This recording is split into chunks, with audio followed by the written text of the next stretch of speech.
The grade 5 students were doing a fantasy writing unit. Our task as a design team was to create an artefact that would support that writing piece. First of all, they brainstormed ideas for the artefact. With that idea that they had for the artefact, we arranged the grade 5s to meet with a range of the teachers from elementary school and also with the design team in middle school and high school. They received feedback and allowed them to gain further ideas to develop their artefact. So once they got their feedback from their mentors, they went back and they redeveloped their idea to come up with a prototype. So part of the design process was for them to come up with a number of iterations and to rework their prototype. When they were happy with what they had produced, was for them to go into the final stage of them creating their final artefact and making sure that was fully presentable for their final expo that we had for the grade 5s. So at the expo was for them to showcase their artefact as well as their story, and the aim was for them just to explain to the audience how the two were connected.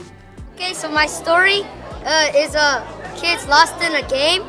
So two kids named Rick and Nick, they go to an arcade, and then they get trapped in this game. And then, as you can see, my thing, you can put your iPad inside. And the process I went through was, so in the beginning, I measured my iPad, and I had to cut out all the pieces to make sure it was put together. And then I put the paper on top, and then I hot glued it.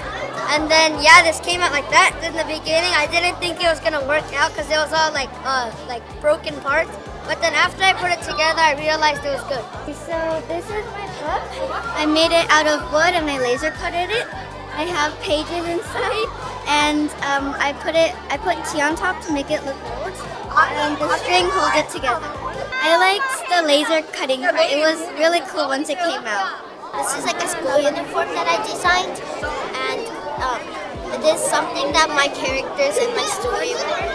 And I made it with fabric, and it took me a long time to make this logo.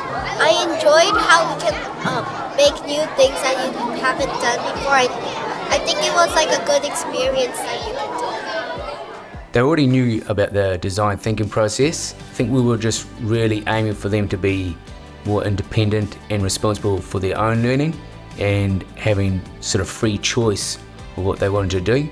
Throughout this process, it was really good to see students really passionate about what they're doing and expressing their learning in a variety of ways and having that freedom to really enjoy what they're creating.